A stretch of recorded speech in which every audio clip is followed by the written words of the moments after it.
Yes, you are so beautiful with all your herbal tools. Oh, sorry. Sometimes you get stuck on these pocket gods just admiring your narcissistic self. But hey, that's not what we're here to do today.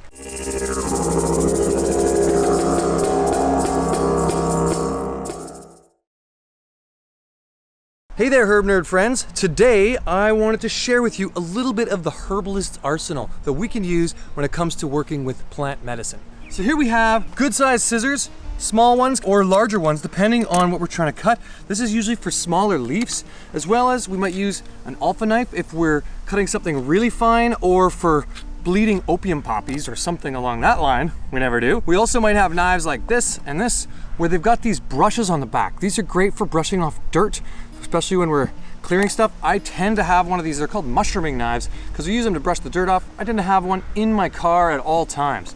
My two favorite weapons, or tools, we'll call them, are the hori hori and a pair of pruning snips. If I just had two tools, these would be the ones I want to take out in the forest most of the time. The reason why is the hori hori, it's a Japanese tool that's a great way to work with roots. Get right next to that root, be able to pop it right out without causing much damage to the soil around. The next one is the pruning shears. Now these are just invaluable. There's so many twigs and larger pieces, and they can be cut easily. They don't hurt you. They're easy to stick in a pocket or to have a little sleeve that goes over top of them. So they're one of my favorites. Next is a axe. We might use this once in a while, and that's only if we're trying to cut through big stuff or we need to trim off bark. Sometimes if you say you're harvesting chaga or some kind of mushroom like that where you want to be careful, you might just use it, take it off, and hit it on the back end to just kind of clean an area. If we're trying to take off larger limbs, one of these little bow saws, these banana saws, are super invaluable. I just love this because it's easy to pack into my bag, in a back pocket, whatever that might be. If we don't have a hori hori, a nice trowel can be a good use. Always important to have rope if you're going to start to wind up herbs, so I got a couple different types, but also I love to use elastic bands, right? So that's another easy one to use.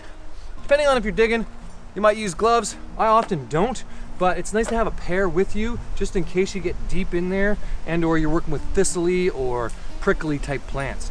Of course, can't forget your water bottle, right? This is one of the most important things. I happen to have some rhubarb juice in here. Next thing up, we want to have the right vessel. So what are we going to put our plants in? There's so many different ways in which we can harvest plants. So some of them we might use like a Tupperware for fragile flowers, but also I like these open baskets. They're really easy to see what you've got in there, as well as to clear off the dirt. So sometimes I'll carry a double basket where I've got one that I'm going to use with dirty plants and one that's going to be clean. It's nice to have something you can put over your arm, like so. But where we get a little more tech is when we got things that we don't have to use our hands for. So this is a traditional basket for harvesting from South America. And I think it's great because it's just a backpack. Really simply put it on the back.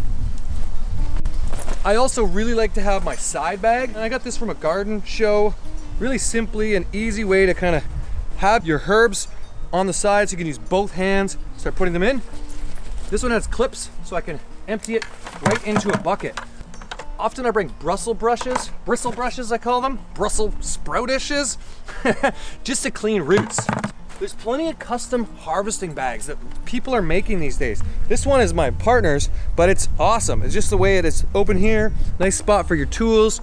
You can make things like this. They're pretty simple, just get innovative. You can always have paper bags or bags like so, those kind of recyclable bags. I've got my handy dandy Harmonic Arts bag. This one's awesome, nice and big and sturdy. Of course, if you're gonna get super hardcore, you might want to go with a pair of tree planting bags. This is something that I love to have for big harvests, right? So I can use both hands, back, both hands, back. Don't forget to make sure you've got something to keep your head shaded. So having a hat like this can work, or I often wear my other Herbal Jedi hat, which, boom, there it is. Some kind of felted hat. This one's great because what I can do is stick it in the water, keep my head cool all day on a hot day. Love that kind of hat, those felted hats.